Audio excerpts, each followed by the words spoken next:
This is LaDawn Whiteside with Montana AARP Caregiver Consultant, and I am doing a recording of Prepare to Care presentation.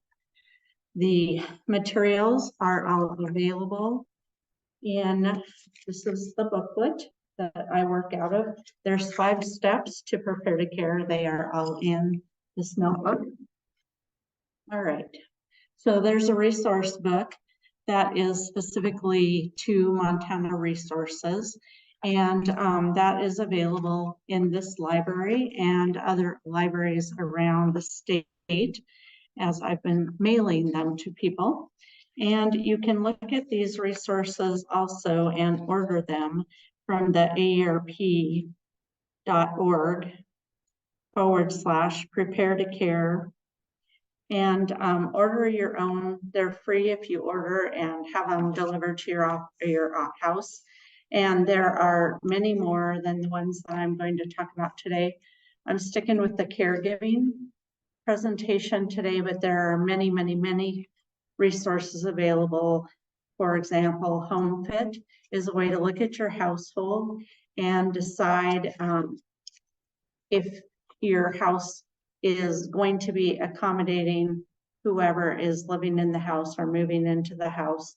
And you can plan ahead, contact an occupational therapy, physical therapist, and see if they will do a housing evaluation if your caregiving journey is just starting or you're, as I call it, in the middle of it. My name is LaDawn Whiteside, and I am the AARP Caregiver Consultant for Montana. And as such, I enjoy traveling around and doing my virtual lots now, these Prepare to Care presentations. If you are able to watch one in person, I bring a lot of doodads and things that I hold up and show everybody. But since we're just in a virtual situation, I will either walk over and pick something up or I'll make reference to it. I do have quite a few books. Well, I'm going to start in, and some of it I just have to read from the Prepare to Care slide deck that AARP has prepared, and some of it I ad-lib. Since we don't have a live audience other than Liz, I'm going to probably go faster than usual, but we'll do our best. There's 5 steps to creating a care plan. And today's discussion is all about supporting you and your loved ones. I invite you to share ideas, ask questions, and connect with other family caregivers, people just like you. So typically in a community, there are people that know each other that are in the caregiving journey at some point, either preparing for it, in the middle of it, or maybe they've just exited with the death of someone, or that's typically the only way unless somebody moves away. But as you will hear in this presentation, I will talk a little bit about long distance caregiving, and I am a guardian for 2 people who passed away this summer, and I can assure you that your caregiving isn't necessarily done the second somebody passes, because one, I, for example, worked with these 2 individuals, one 6 years and the other one 4 years. So I was involved with these people at a personal basis. I wasn't just showing up once a year for a care plan. I was actively involved with these people. So that caregiving philosophy, or that caregiving routine that you have, it doesn't go away just in one day. You almost have to kind of unwind it as you're taking care of all the paperwork or the funeral arrangements. So it isn't instantaneous, although I've heard many people say, one, it'll be such a load off my shoulders when it's done or it's over. And the other thing I hear all the time, which is part of Prepare to Care, is prepare to go on with life once your caregiving duties are ended. And a lot of people have said to me, what am I going to do now? I mean, initially the first couple of days they say, oh, hallelujah. But then, a week or a month later, it becomes, now what am I going to do with myself? because I have all this extra time that I used to want and desire and hope for. And now I've forgotten how to be connected to the community and my friends. And so you have to relearn that, especially if you're doing caregiving in the home for multiple years. It's different, I think, when you're caregiving for a couple of months, but once you get to, a year, I've had people tell me that they've been a caregiver for 15 years, 30 years, all kinds of things over the course of the 3 years that I've done this presentation for AARP Montana. And so you just never know how long you're going to be in a caregiving process. When I started working with the 2 people that I was guardian for, I certainly didn't think it was going to last for 6 years. So people like you, people like me, we were in it to the end. And so sometimes people do it for a short period of time, and then there's some people that do it for years or decades. So let's talk a little bit about the 5 steps. So we have in your caregiving booklet, you have these chapters in the introduction that would be starting the conversation, forming your team, making a plan, finding support, and caring for yourself. So we're going to cover all 5 of those steps today. And the special considerations during the global pandemic, I'm skipping over because we've kind of all figured that out now. And I want to talk quite a bit about connecting with other family caregivers and the resources, of course. Family caregivers juggle many tasks. And originally AARP wanted me to do a little juggling act with tennis balls. But I decided that was going to be impossible since I'm not much of a ball handler anyway. So you all know what it means to juggle many tasks. There are picking up groceries, there's medications, there's doctor's appointments, there's hair appointments, there's coordinating, either some sort of social media connection with family, or there is writing letters for somebody else and putting postage, sometimes buying presents for birthdays or helping that person do that. There's incontinence care, there's bathing, dressing, grooming, which we call activities of daily living. There's preparing food. There's all of this multitude of things that we do to take care of someone. And oftentimes that is accompanying a full-time worker or a part-time worker.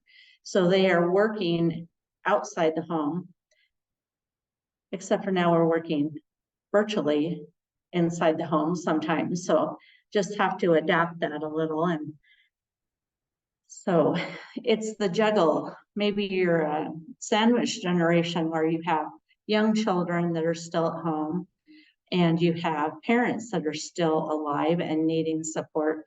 And maybe I am 40 years old, still in the workforce, still taking care of little kids and feeling really stretched.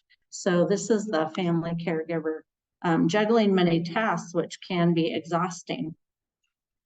So are you really prepared to be a caregiver? So caring for others is kind of the conversation here.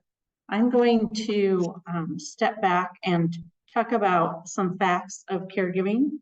Family caregivers spent 36 billion with a B hours caring for adults in 2021 that we could account for. And this is from an AARP update in March of 2023. It is estimated that 600 billion with a B dollars in unpaid caregiving work nationally will be occurring by 2024 for adults over the age of 65, and adults over the age 65 will, the numbers will exceed the number of people under the age of 18. So the AARP Public Policy Institute, in its new report called Valuing the Invaluable, highlights the trends in caregiving if you're interested in that. Here's some interesting facts about caregiving, which really show that it affects everyone. Family caregiving, the average family caregiver is a 49-year-old woman, which shows that the majority of long-term care in the United States is female, but those statistics are changing. And that 49-year-old woman works an average of 35 hours a week and provides almost 25 hours of care per week. So more than 48 million family caregivers each year provide care for aging parents, spouses, aunts, uncles, friends, or other loved ones.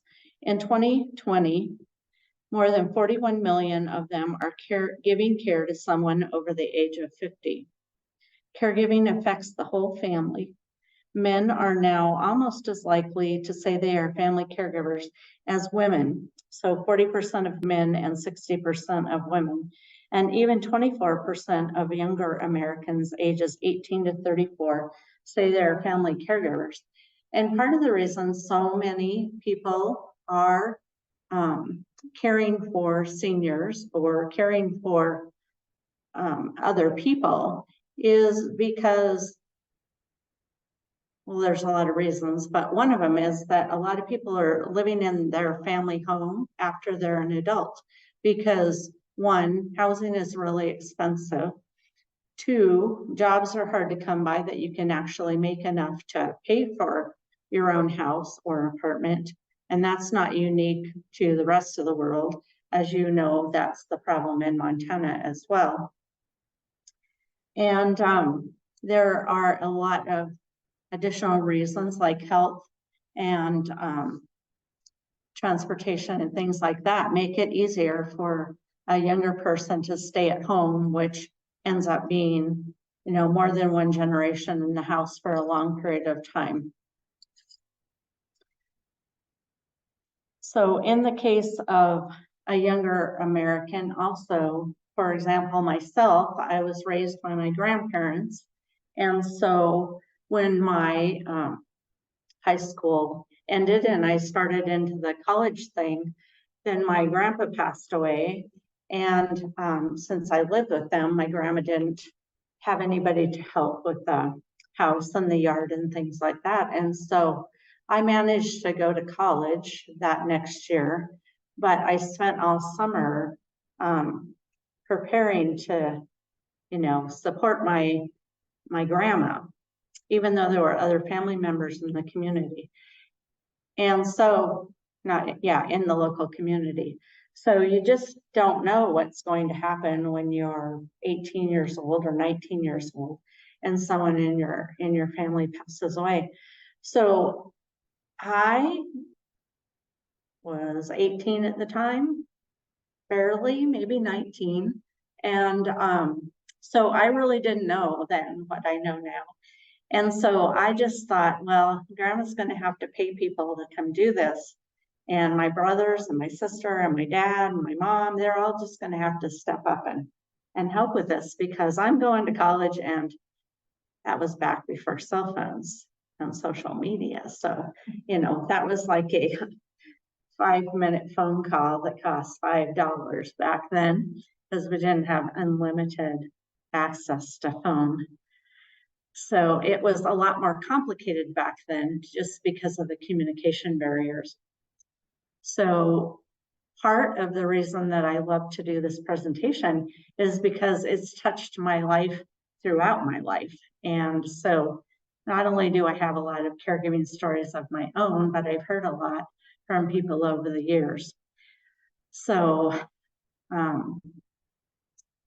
guess I'll just read this slide on Dr. Ethel Percy Andrews. She's the one that started AARP after she had started the National Retired Teachers Association. And She said, "It is only in the giving of oneself to others that we truly live. The human contribution is the essential ingredient." So are you prepared to be a caregiver? What do you think? Are you prepared to be a caregiver, Liz? No. What things do you think that you need to do or know before you become a caregiver in your life? I think for me, because my parents felt very active and young at heart, that knowing when or what signs should be looked for that it's, I might need that for. I've with friends who got into situations where, they were caregiving, they were the primary responsibility for somebody in their 90s, and they had transferred financial control over. Happens every day. Until something horrible happens, and then this person must have their pocket help. And I'm just, like I said, my parents are nowhere near that stage. But what are the signs I should be looking for that says that maybe I really need to start considering this seriously? Yeah. And talking to other families about what to look for. That is exactly why we have Prepare to Care. And exactly why one of the reasons you'll hear me say that a lot is why I like this presentation, because people think of caregiving as, I don't want to need caregiving. I don't want to do caregiving. And they don't recognize that they are caregivers when their children are little. So it's not Prepare to Care for just caregiving when you're a senior or an elder, when you're 60 years old or 90 years old. It's caregiving is across the age, it's across the lifespan. And you just never know when you're going to be in the middle of it versus coming out of it or going into it. So here's a story that I really started thinking about when COVID started, because we had so many people who were working from home, who had young children at home. They were trying to homeschool the kids, remotely from their school. They were trying to do their job remotely, and they were trying to maybe take care of someone else in the community who couldn't go out and get groceries or whatever because they were at risk. And so I started thinking about my own experience with caregiving over a lifespan. As I told you, my grandparents raised me. And so by the time I was 30, both my grandparents were gone. But my parents, who I didn't have a real good relationship with, they didn't die for another 25 years. And so there was a long span in between there. So from a caregiving standpoint, it's not just the seniors, it's the little kids too. And what happened is I had twins. And I learned all about what it means to be disabled from a health condition, be it transient. I was on bed rest for a long time.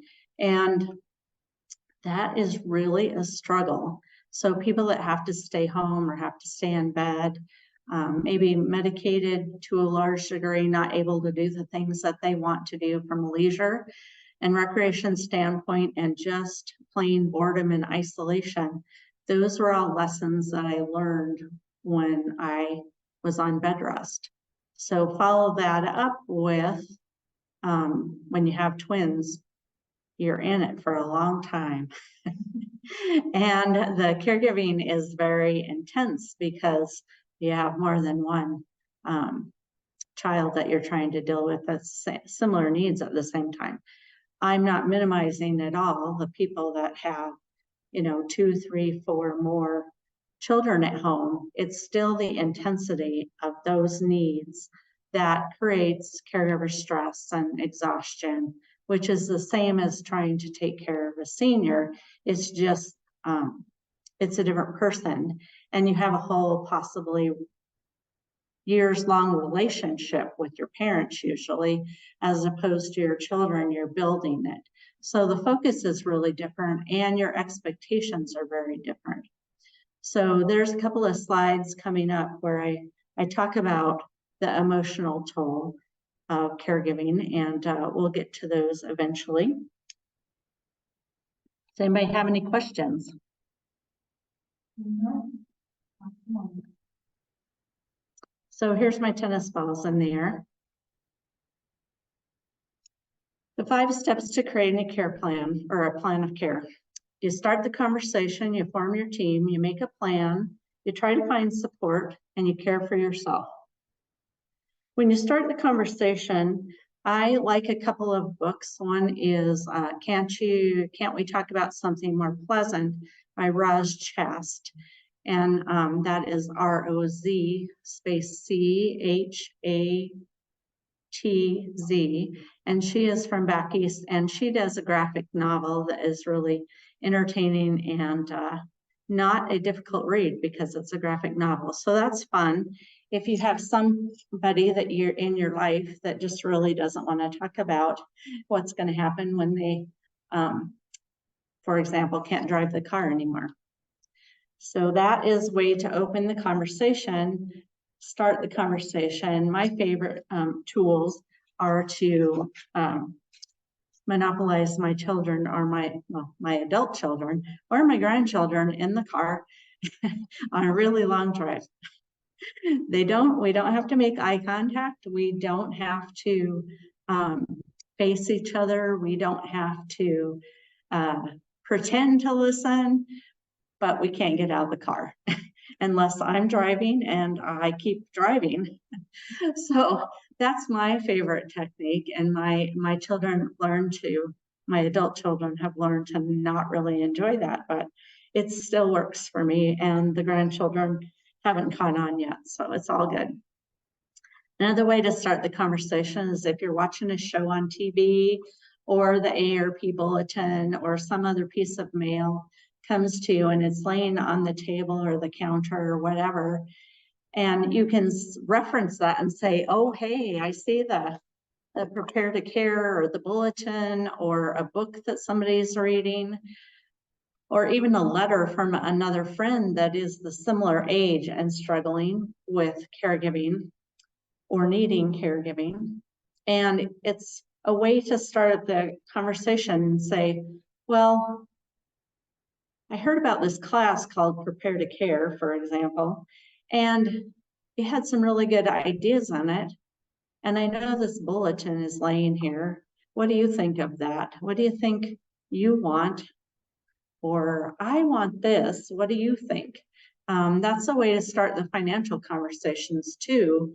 It's not necessarily how many dollars you have in the bank, mom and dad. That is not where I would suggest you start. I would suggest you start the conversation with something like, do you have multiple bank accounts spread across 3 states? True story.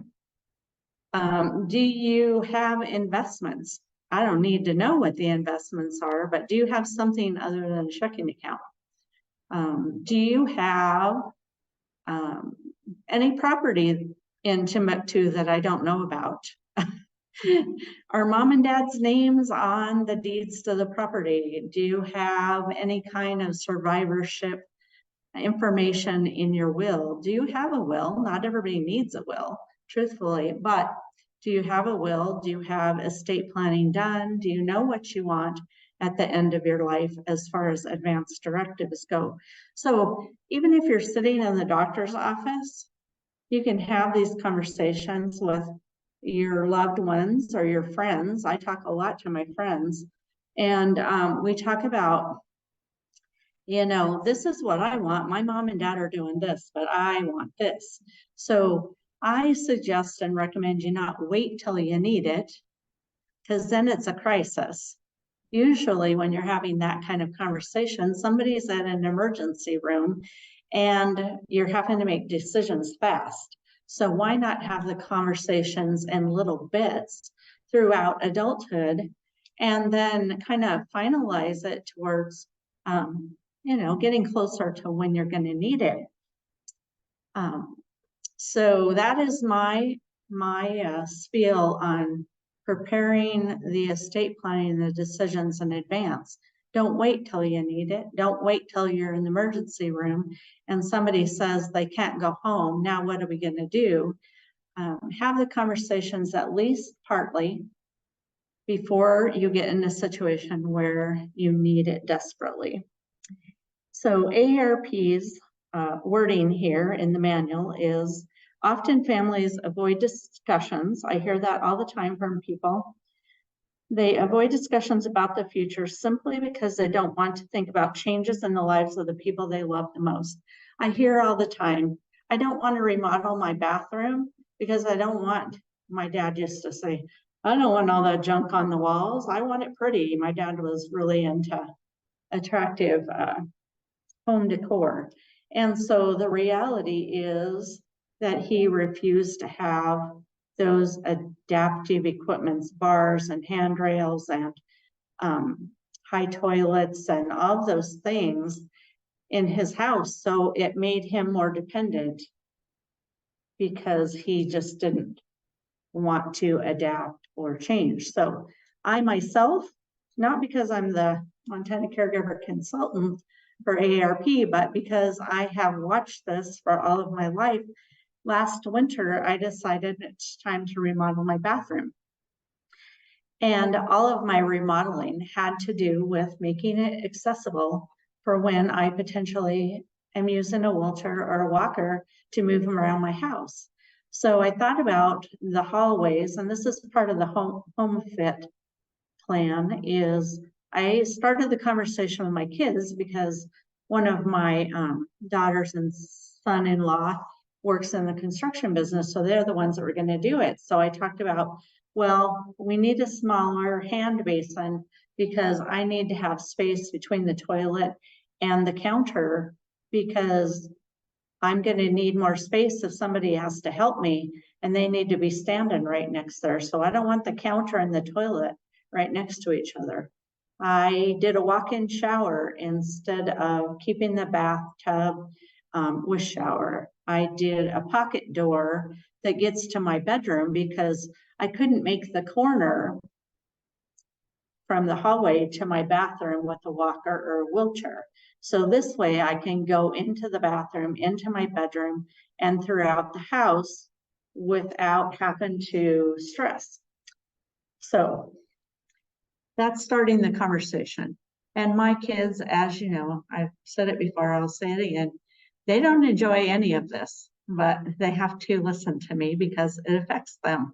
So when they say, well, how are you going to manage with these stairs at the entryway?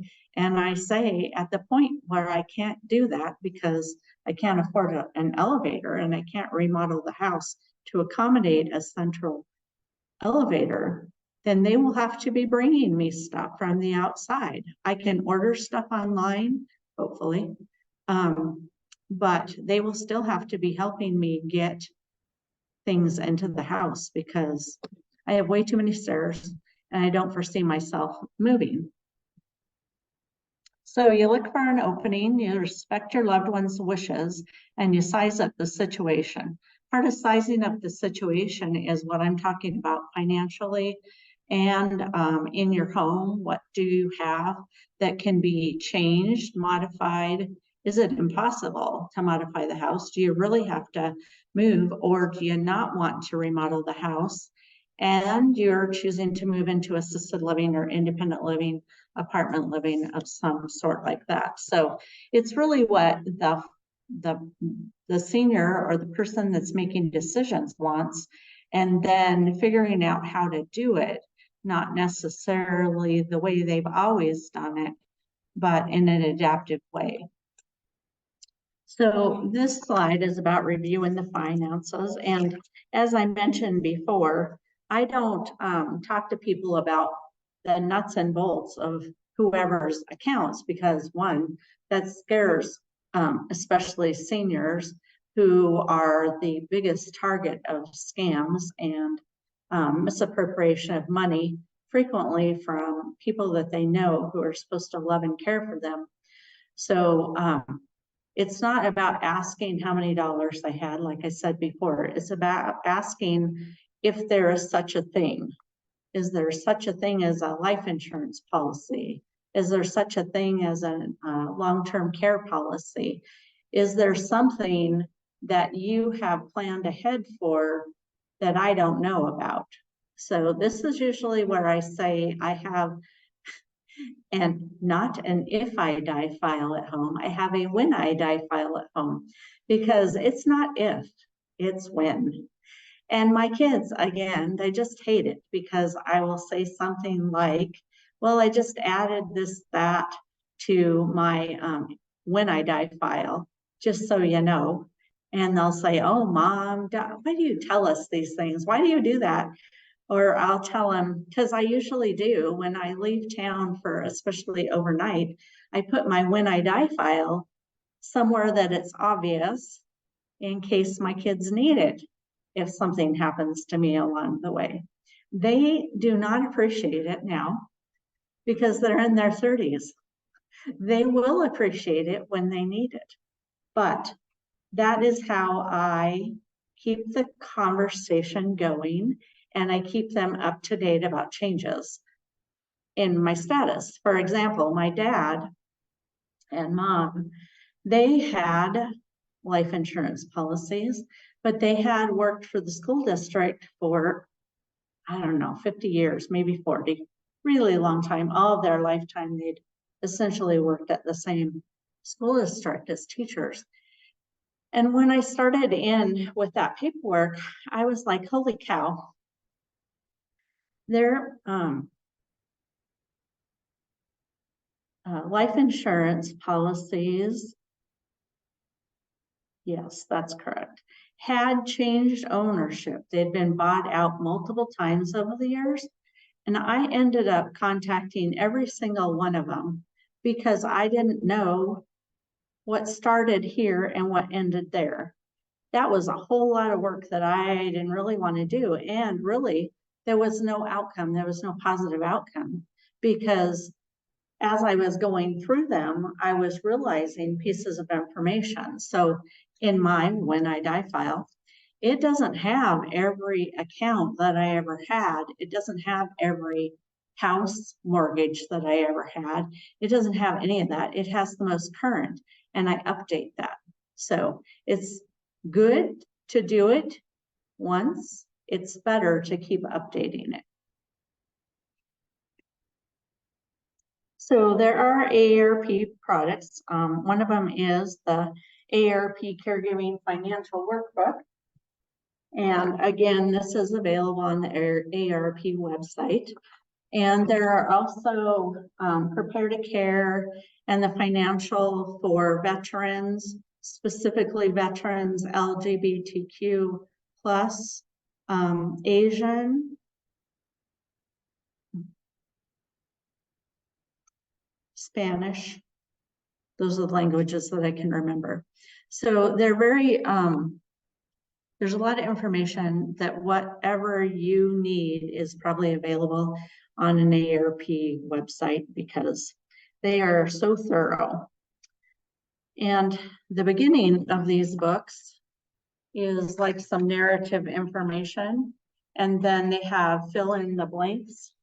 And that is so you can make a copy for yourself and then be able to either hand it to a relative, make duplicate copies, or put this in your when I die file. That way you have a collection of information. I'm going to step away because I want to show another book that does this. That's not an AARP book. This is an oral history. It says preserve your family story. There's all kinds of these available in bookstores or online, and they have questions. Some of them are just journals where they're blank pages, but some of them have questions about what do you want done when you get to this point. So you were asking about how do I know when it's time either to get help or to move somebody to a facility or something. This is one of the ways that you can share, if you're the senior, with someone else, stories about your life without writing your own obituary, which I plan to do also, because my kids don't know what I did for work. I mean, they did, but honestly, they don't know what I did for a living. So these books are ways to leave a legacy for your children or grandchildren or 3 generations into the future. So those are other ways to plan ahead. So there's always this counter resistance that we're dealing with. So if I had an audience that had, 5 people, I'd say, what has worked for you? But I just told you a bunch of things that have worked for me. So we're going to advance to forming the team. What I say, generally speaking, about forming a team is people like to stay in their home, private, then move out to their family, private. They don't like to go beyond that. But honestly, unless it's going to be for a week, you need help. And so how do you form your team? I call it bringing the community into your house or into your life, which a lot of people, I mean, that's the counter resistance thing. I don't want anybody in my house, i.e. my wife, my husband, my daughter is going to have to do all the care because I don't want anybody in the house. I don't want somebody to come in and do housekeeping. I don't want them coming in to wash the dishes. I don't want them coming in and vacuuming or bringing me groceries, coming to visit. I don't want therapists in the house. If you have that sort of a situation, you're actually asking yourself, well, what can I tolerate versus what's it going to cost to live in another location? So in other words, it gets to the point with some people, do you have $10,000 a month to bring in somebody to take care of you in the home? Or are you willing to pay $10,000 a month to go live in assisted living or some other location where there's 24/7 support? So that is a really difficult conversation to have with people. And again, I think it's having the conversation over the course of many years, not just in an emergency room with an emergency situation. So what I talk about forming the team is this. Caring for a family member or friend can be too big of a job for one person. Trying to do everything yourself, and AARP says may, but I capital letters say will. It's not if I die, it's when I die. It's not if I suffer burnout, it's when I suffer burnout. Because honestly, I talk to people every day, and sometimes burnout is one day. Some days when you don't get enough sleep, you don't get enough food, you don't get enough one-on-one time for yourself, you don't have money to go spend on somebody else because all of your physical, financial, and emotional resources are going into another person, then it doesn't take very long to get kind of feeling trapped and the burnout word. So it will lead to burnout and problems with your own health and well-being. It is important to form a larger network of family and friends and tap into community resources to share the load. Your loved one can help you identify willing team members, such as neighbors or friends from the faith community that you may not have thought of otherwise. So you want to look for team members, and I have changed my story on this whole living next to somebody or living nearby. Some places are really remote, and you can't get home health in that area, or you can't get hospice care in that area. So location, location, location is critical to what's going to be available to you.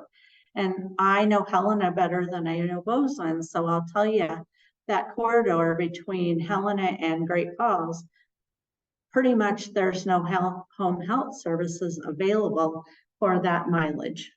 And so if somebody lives in a place where you don't have access to an organized caregiving organization, what are you going to do?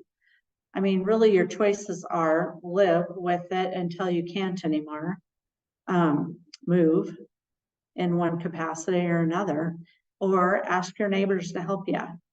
And so usually it's more palatable for people to say, yeah, I'll allow so-and-so to call me. I'll allow so-and-so to come into the house. I'll allow so-and-so to do something else. So it's not always about being the local person either. So for example, I live in Montana. My dad lived in Northern Idaho. My sister lived in the Coeur d'Alene Post Falls area. So she has MS, and so she wasn't able to do any of the heavy lifting stuff. And so what she did, which was, I mean, they figured it out on their own. It was great.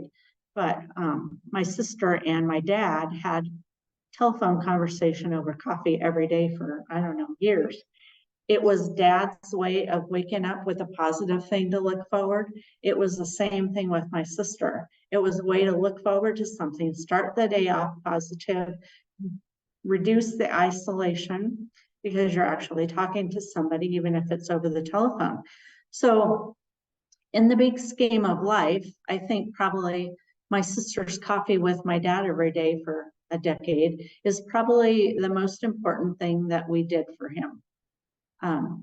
He would accept housekeeper because when my mom passed, he was not interested.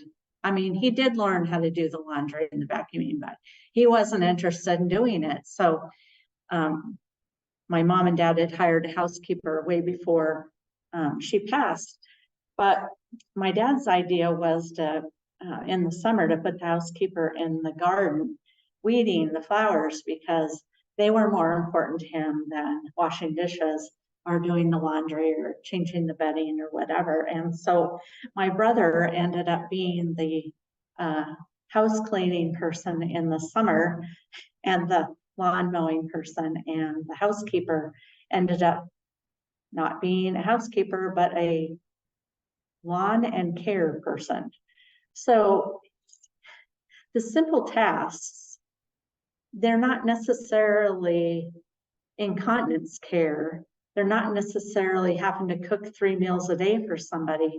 It's what is everybody willing to do to help out. So in the situation where you've got an out of town or an out of state relative that is willing to participate, willing to help in the capacity that they can. So is that person able to do online banking for the person who needs it? Can they start working together on it through Zoom or some other way? Can they be eventually the person that does the banking for that individual? Oftentimes, it's surprising to me how often one spouse will do all of the financial and the other spouse does not even know how much money they have, doesn't have any control over it, doesn't want any control over it, hasn't had any control for 50 years. They don't want to do it. So who is going to step in and do that? So out of town people can do online shopping for not only clothes or incidentals. As we all know, Amazon was probably the greatest. It was probably COVID was the greatest thing for Amazon because everybody bought everything through Amazon. So what can be ordered over the computer now? I mean, you can order groceries at almost any store, chain store, Walmart, whatever, and have them delivered to your house if you need that done. You can have them sitting on the sidewalk. If you can still drive, but you can't lift the groceries into the car, they'll load them into your car. There's lots of ways that a person from out of town can help menu plan either together or for, and then do the shopping for the person who's maybe homebound at that point in time. So think about when you're talking about your team, it's not just the people that are in your neighborhood. It's not just your usual circle. It is who can do what and is willing. And this would be my advice. you can't make anybody do something they don't want to do. So it's not about fairness. It's not about equality. My sister and your sister and my brother and your brother, you can't make people, as much as you want them to, you can't make people do stuff that they don't want to do. So I'll just leave it at that. So use your people that will actually do something. I mean, I think my brother got pretty tired of snow shoveling, but the reality is there wasn't really anybody else in that small town to do the snow shoveling, which is the same in our rural areas. If you live in a place where you have to get somebody to plow your roads, well, that is not a negotiable expense for that person living up in the mountain, whatever. It's just not. So you have to factor that in as either somebody's going to do it for you for free, or you're going to have to build that into your budget. So building and supporting your team. Determine the number of team members that you need, and AARP wants you to find the team members and then assign responsibilities. I believe that you should figure out what you need and then form your team. And the reason that I say that is because how many times have I called somebody and they said, what do you need? And I say, well, I need help. And they say, what do you need? And I say, I'm not just quite sure yet. I'll get back to you. Well, I like to figure out what people need and then make the phone call, because when they say, what do you need? Then I already have in my mind, well, she likes to get her hair done on Wednesdays, every other week or every 6 weeks. Is there any way that you could take mom to the, whatever beauty shop and get her hair cut every 6 weeks? That will take a load off me, because that will save me to do maybe a medical appointment without taking time off of work to do her hair. So you look for ways that people can help you, that maybe is not the most preferable, but tolerable. And do assign roles and responsibilities. It's good if you are doing 20 or 30 tasks, all divided up among the family or friends. If you can write it down so kind of everybody knows what's going on. And the other time that comes in helpful is if somebody says, oh, hey, I got to get away for a week, or I got to go on a business week travel. What are we going to do? Well, your choices are not go on the business travel, hire somebody to come in and do it, switch around somebody's caregiving schedule so that somebody else can pick up the slack on that week, or just forego it and hope for the best, which is what a lot of people do, just hope for the best. So focus on the care recipient. Make sure that you are keeping their wishes in mind, even at the same time you're taking care of yourself, making choices there. So making a plan is all about the writing it down and having a backup plan. So if Liz can't do it today, then she's going to contact LaDawn, and LaDawn is going to either do it herself or find somebody to do it. Because that's inevitable, that there'll be points in time where somebody can't do what they are supposed to do. So now that you've have a team filled with willing caregivers, it's time to start building out a plan and designating responsibilities. Always make sure your plans are being made with the person you are caring for at the center of the discussion. The plan doesn't have to be extensive or fancy. It doesn't have to be on a computer. It doesn't have to be on some sort of fancy paper. You can do all of those things, but honestly, it can be as simple as just, doing a text to somebody, or it can be as simple as I'm all about color coding and graphs. But most people don't want to spend the time doing that. For me, it's creative fun. So you got to do what is easiest for you, and you don't want to invest a whole bunch of dollars in finding the biggest, most miraculous spreadsheet in the world, because who's going to keep that up? The plan should include immediate needs as well as plans for the future. So just like I said with my when I die file, it's not that I'm planning for something to happen. I just don't know what that something is, as opposed to not having a backup plan at all. Keep in mind that the options for addressing needs will depend on finances, the willingness of your support team, and the resources available in your community. So AARP suggests you have a team meeting virtually. We can do that really easy now. I believe that if you have to have a bunch of people there, it's best to have small groups of meetings, because you don't want to keep all 20 people there for 4 hours. So talk about the thing that's important to those 3 or 4 or 5 people, and then have another meeting and talk to the other people about 3 or 4. So you could break it into the long distance group and the neighborhood group, or however you want to do it, but have a meeting so everybody knows what's going on. If you have more than one sibling, you should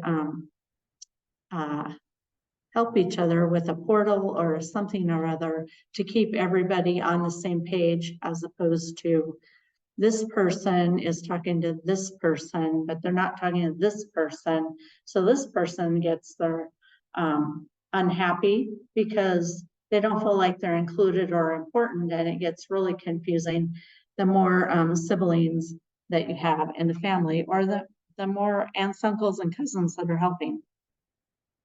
So you make the plan for the team meeting. It's good to have the person there that can tell you what they want, and they can sometimes tell me who they want to do that care. So that's a good way to go. Well, for example, when I was pregnant with the twins, I couldn't shower myself by myself. And so it's like with my husband, I was like, okay, these 2 people in my family, you and this other person, can get in the shower with me, nobody else. So a lot of people, males don't want other males and taking personal care for them. It's just not comfortable for them.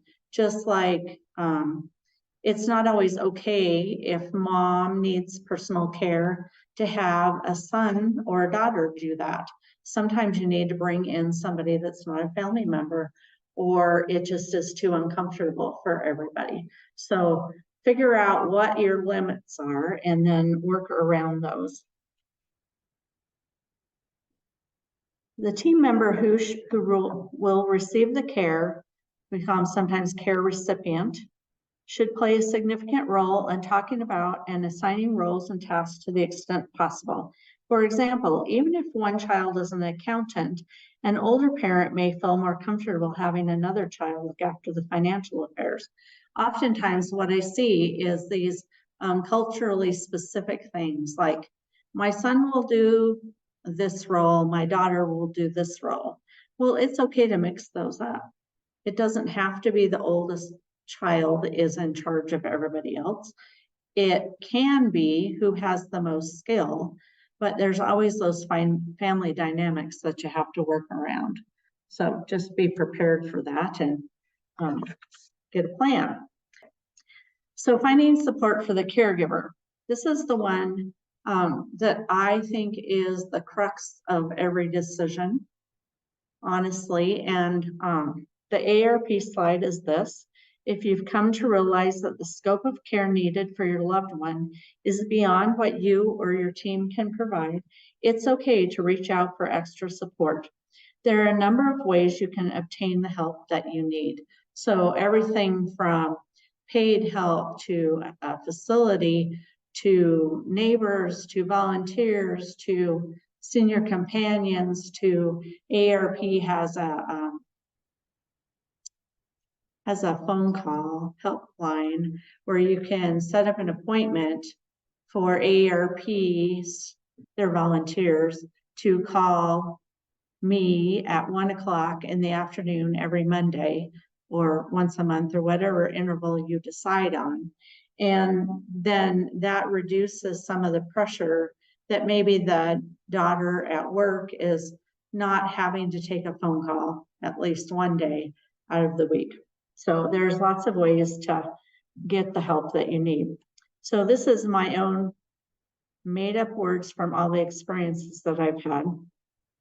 When you have exhausted your volunteer help, then it's time to assess the ability to pay for additional support. And I would like to say about exhausting, I was supposed to say this during the balancing, the juggling, all the caregiver things that the Alzheimer's Association has come up with a statistic that says 25% of the care providers, the caregivers, die before the person they're taking care of, because it honestly is such a physically and emotionally and financially stressful situation. So it's not something that you just, you know, in my generation, everybody said, well, just buck up and live through it, or not. Just live with whatever your choices were, or the old saying of you made your bed, now lay in it. That is just not really very realistic when it comes to caregiving, because no family wants, say, for example, the mom to die before the dad who she's taking care of. What we want is to sustain that ability to have a loving relationship, as opposed to, I just got to live with it. I married this man 57 years ago, and this is my job, my responsibility. So think about those things. And then here's some reasons to admit to a facility. And again, this is based on LaDawn's opinion, not AARP's. If the caregiver is getting sick physically or emotionally, if the caregiver is continually resentful towards the person being cared for, if the physical, financial, and/or medical demands exceed your ability. I hear all the time, 90-year-old mom is taking care of 92-year-old dad. 90-year-old mom is trying to lift, reposition, pick dad up off the floor, do the meals, do the laundry, do everything that she did when she was 30 years old. And it becomes too much, but they're so used to taking care of each other that maybe they don't even see the need for additional assistance. So if the physical, financial, or medical demands exceed your ability, if you think you have been or might be abusive, suicidal, or homicidal, it's time to consider a facility.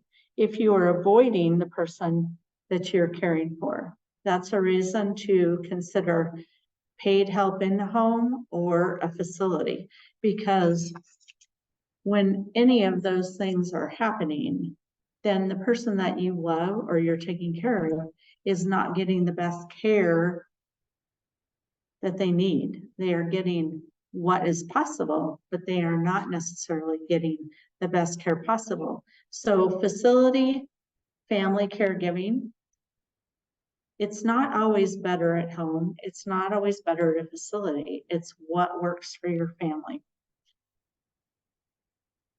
So there's lots of support, both in the community resources and with professional help. I like to throw in a couple of extras that you may not have heard of or thought of, and that is the local area agency on aging. There are HRDCs in some communities in Montana, but they can connect you to a variety of support service, such as home delivered meals like Meals on Wheels, transportation, adult daycare, care management, and more. Your local agency on aging can also answer questions about which resources are free and which ones might have cost. And I'll just throw in a little lifespan respite commercial here. Lifespan respite program in Montana is through MSU Bozeman. So I am here telling you that your university system here has set up a robust, wonderful senior program, everything from estate planning with Marcia Getting through the extension agency, and Dan Koltz, Koltz. He is doing wonderful work with doing respite retreats that are free for people to go to. I think those are one overnight, and there is a world of assistance and support. And frankly, I've been a part of the lifespan respite program since it started, I don't know, 12, 15 years ago. I know of no other state in this country that has a better lifespan respite program than we do in Montana. We actually offer vouchers for financial assistance for that person who's a caregiver who can't pay to have, you know, a gym membership for themselves to have respite. You can apply for money to pay for a caregiver for your person while you go to a family reunion, if that's what your thing is. If you need respite in the form of a movie pass, these are all possibilities. You just have to decide what is the thing that is the most meaningful to that particular caregiver. Because the lifespan respite program is not about taking care of the care recipient, it's about taking care of the caregiver, which is really awesome. So the Prepare to Care guide that I showed, a little red booklet that I now can't find. Thank you. So if you are reading this online, there's one that's a national one that talks about all kinds of resources. This one particularly is for people in Montana and has Montana specific resources. So if you're ordering online, this one's only available through the Montana AARP website, not the national one. Consulting professionals, there's oftentimes your loved one's needs can be complex, especially when health, emotional, and financial issues are at play. A trained social worker or a nurse can help you sort out things, determine what's needed, find services, and arrange care. Often that falls to the discharge planner at a hospital in our state. I encourage you to look at the red manual and see what's available. Think about all the different resources that I've talked about already today. We have Aging Mastery, which is a class that's free, and you can take that in your local community, schedule it through the area agency. We have libraries such as this one that I'm standing in that has all kinds of books and resources that you can benefit from in your local community. There's a really lot of books being written now by seniors. One that I brought today is called Helping Yourself Grow Old. And I haven't read it yet. It was new, given to me by a friend. And so there's just a lot of books out there. Seniors are doing amazing and marvelous things to help us in our generation and the next. Don't forget about professionals such as physical therapists, occupational therapists, counselors, faith community, whatever faith community you're involved with, mediators, elder caring coordinators, geriatricians. There are gaining more and more geriatricians in the medical community every year. So don't forget to ask your employer if they offer an employee assistance program. One of the things that I am doing next month is I'm talking to people who work for the Department of Natural Resources to talk about caregivers in the workplace, which is a little different twist than this particular presentation. And I have been doing for probably 3 years a class with the Montana MP, anyway, retired state employees.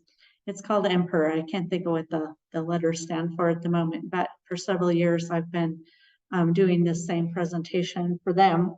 with a little different version each time as I change my stories. So here's some more support ideas. You can hire help.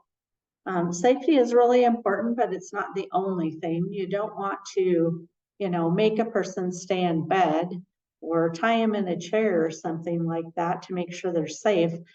Those two things particularly will make it more dangerous for them, not less dangerous. Explore housing options. Look for a variety of locations in your community that are specific to your person. So can they negotiate steps? I worked with a person one time that he was a retired veteran. And when I asked him what he wanted when he had to move, he said, one, I want to stay in my own home as long as possible. Hear that all the time. And two, I don't want to have to share a shower with anybody, because when I was in the military, when I was 20, he's not 20 anymore. I had to stand there with a whole, whatever he called it, group of individuals taking a shower at the same time. He didn't care about his bedroom. He just cared about that he didn't want a communal shower. Well, most of the time we don't have communal showers in Montana anyway, but what is the most important thing to that individual who you're looking for housing for? Maybe it's a person that wants to be in a big, you have the Springs and Bozeman, so I'll use that as an example. I mean, if you want to, you can live at the Springs and get everything you could possibly imagine there. They have a swimming pool, they have art classes, they have medical facility, they have food, they have restaurants, they have everything in there if you want to live in a place like that. A lot of people just want to be able to, walk on the patio, or they want to be able to have access to outdoors. So what is the most important thing? Is it the cruise ship plan, or is it the home-based plan? There's a lot of assisted living still that I call mom and pops. They only have, a handful of people there, and it's more home-like than a big institutional. That's not an institutional. It's not called an institution, but gigantic motel.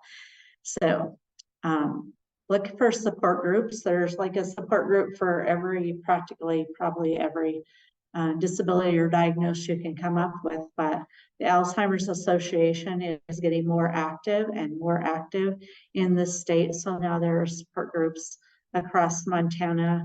AARP, helps from time to time, depending on the location and the need. They have, AARP has grants and things that can help.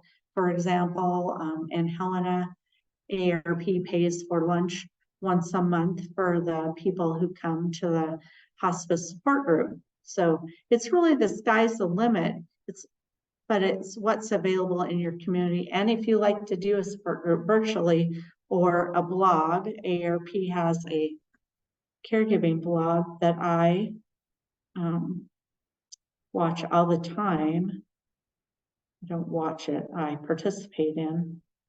And it is called AARP Family Caregivers Discussion Group. So you can just read the stuff and the advice other people give you, or you can ask questions or participate in it any way you want to. And here is the phone number for Friendly Voices. I knew it would show up again. This is the phone call system that's free, that you can have somebody call you, or you can call somebody to talk to. It is nationwide. It is Monday through Friday, 8 to 5, with some parameters for the East and West Coast. But that number is 1-888-281-0145. And when COVID started, they accelerated. They already had this plan going on for Friendly Voices, but when COVID started, they accelerated it. And I was one of the first people that started helping with the Friendly Voice calls. And I love the program, but I was already doing enough stuff. And so I just did it for I don't know, maybe the first 4 to 6 months. And now we come to the caring for yourself. Don't overlook the impact of caregiving on you. Remember the statistics, 25% of the caregivers die before the person that they're providing care for. Pay attention to your health and well-being. The tendency is for caregivers to cancel their medical appointments because they're taking the person they're taking care of to so many medical appointments. And that's all right once in a while, but if you're doing that all the time, then eventually the caregiver is going to run into trouble as well. The best way to ensure you have the energy to care for a loved one is to take care of yourself. So here's some tips for caring for yourself. Tap into resources, which we've been talking about. Again, I mentioned the Aging Mastery Program. There's also one called Powerful Tools for Caregiving. And if you Google that, or whatever search engine you use, you can find that Aging Mastery and Powerful Tools for Caregivers. It's in every state. It depends on what's close to you or not. And those are both either not very expensive or free. There are programs like Lifespan Respite that I mentioned. Technology is a wonderful thing. It is also the way a lot of people are getting scammed or exploited through some sort of social media or electronic communication. So you have to be careful with that. But here's the reality. I'm just going to use the Life Alert system of a pendant, like it hangs down like my necklace does, and you push it if you need help. So Life Alert is just one brand of a personal emergency response system. It's the most well-known, so I talk about Life Alert to people all the time.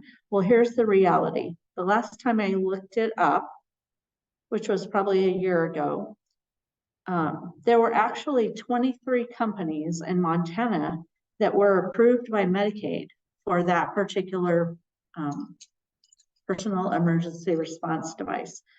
So you don't have to sign up for Life Alert. You don't have to sign up for the most expensive one. There are lots to shop around from. What I will tell you is, from my experience, they're all hard sales people. And so maybe you want to do a little footwork before you start calling them, because once they get your number, they will not let loose of you. So don't be pushed into a subscription that's more than what you need, because now it is so fabulous. You can get subscriptions to these pendants that monitor your walking pattern, and they can tell somebody else that you've fallen and you need help. You can use these that talk to you and say, come here and do something. For example, an Alexa, you can do that with. And there's more AI type stuff now that's available, but there's prescription devices that are all either biometric, where you put your thumbprint in it, or electrical some way that can actually, for not very expensive, it will tell you to come take your pills and deposit the pills in a little tray, kind of like we used to get candy out of a machine, into your hand, and then you take it. Or it'll say, it's 4 o'clock, it's time to come take your pills. So you have that reminder, which that's another way you can use the telephone to help. If you've got somebody that will say, okay, LaDawn, it's 12 o'clock, it's time for you to get some food. What are you going to prepare for lunch today? And make sure I'm going to stay on the phone with you until you take your pills. So that's a way to not have a caregiver actually physically present, but you have a better chance of ensuring that, one, the medication is taken with food and taken correctly. So use technology to the best of your ability. Ask your employer. Some employers offer benefits or services to support family caregivers. And then review your finances. It's important to calculate your caregiving related expenses and account for them in your personal budget. And this is a little extra thing that I will tell you is, oftentimes it's usually the woman in the family will quit work to do caregiving for someone else. And at the onset, that sounds really great. And it probably is for the care recipient. But what happens when, can I just use you, Liz, as an example? So Liz, we're going to say she's 40 years old. I think that's way beyond her age, but I'm going to say 40 years old because it fits into my story better. So at 40 years old, she quits her job, and she's been doing that job for 10 years. And she's going to quit her job and be a caregiver for her mom. And that mom is probably going to be around for a long time, not just a short time. So 10 years later, Liz is still taking care of her mom. She's not drawing an income from that caregiving. She's living in the house as part of the payment for the caregiving. And she's not gathering any kind of her own retirement, thank you, retirement income, and she's not earning additional like 401k from her employer. She's not gaining dollars through Social Security. And when mom and dad pass away, what happens to Liz? Liz doesn't have enough money to pay rent. She hasn't paid rent for 10 years. She doesn't have enough money to live on. She doesn't paid into Social Security for the last 10 years. So the Social Security amount that she's going to receive is not enough to live on. And potentially she's gotten isolated. So her network is small, more isolated, doesn't have the money to go out and do fun things with people. So the caregiver is really putting themselves in potentially a difficult situation later. And I see the consequences of that all the time working with people. There's also the loss of potential income. Yes. Because you basically give them a 10-year career break, and some careers you never get back from. Yes. Yes. Or in my scenario, you're 40. Maybe you don't want to go back to work in the same field that you did before. And most people, if they've taken a 10-year break in this general culture today, you haven't kept up with the computer changes. You haven't kept up with, you know, when I went to work at my job now at MLSA, I hadn't worked in an office since the COVID thing started. The culture of the workplace completely changed from the time COVID started to the time I went to work at MLSA about 6 months ago. So these are all things that are barriers for that caregiver who stepped away.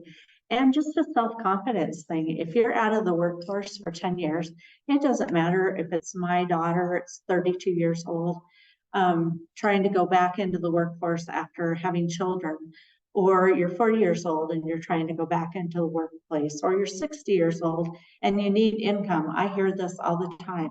The 60 and 70-year-olds that are trying to go back to work because they can't live on what they have. And in fact, they can't pay the taxes on their house, even though they don't have a mortgage anymore, maybe. They can't afford to pay the taxes and the upkeep and all the repairs that need to be done. So it's really important to think long-term as opposed to short-term. And the consequences for both the caregiver and the care recipient, you really got to address those and consider the long-term consequences to both the care recipient and the caregiver. It's really important to do that. This slide also has some words on it, a bullet here that says take a break. And I will tell you that I originally was the 15-minute break person. Like if you didn't take 15 minutes, it wasn't worth taking it, because I was growing up and working in that environment my whole life.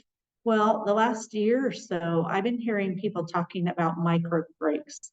And I really like the concept because for me, if I save it up And I say, I'm not going on break till 10 o'clock and I'm taking 15 minutes, whether I have work to do or not. If I'm just stubbornly in that rigid thing, then that's good. But is it more important to say, okay, self, I need a 5 minutes break every hour. I just have more calmness. I have more patience. I have more resiliency over the course of, it's not an 8-hour day when you're a caregiver, it's a 24-hour day. And so maybe you say to yourself, one person said to me, she might have been the one that told me about micro breaks. She said, I just need to sit in my room. And I don't know, she was the one that said, listen to music or read a book. I just need 5 minutes to sit there once an hour and not think about what I have to do next. I just need a break emotionally, mentally, and physically. And I was like, oh my gosh, that's really important. So I've been sharing it ever since. So here's some resources that are on the slide. Those of you that are either listening or watching, I just read a few of them off in case there is some people that need it read to them. There's national resources, which is this AARP resource page. We have AARP's Caregiver Resource Center at aarp.org/caregiving. You can order and learn almost anything with that particular website, or you can call 1-877-333-5858. You can use the Community Resource Finder. I find that not to be very helpful in Montana, but you can try it. And oftentimes when I'm doing these presentations, other family members in other states are interested in information as well. So the Community Resource Finder works better and outside of Montana, but it's still available at aarp.org/C as in Carol, R as in Robert, F as in Frank. And the other one is learn, LEARN.AARP.org. I've talked about the booklet that's specific for Montana and the one that's national.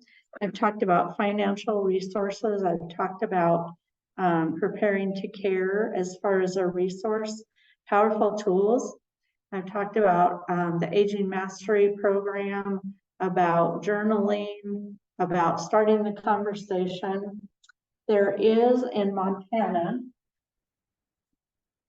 there's 2 versions of this, but this is about the CARE Act in Montana, and it's called the Montana Caregiver Act. And if you have one of these cards in your pocket, in your file at the hospital, or in one of your relatives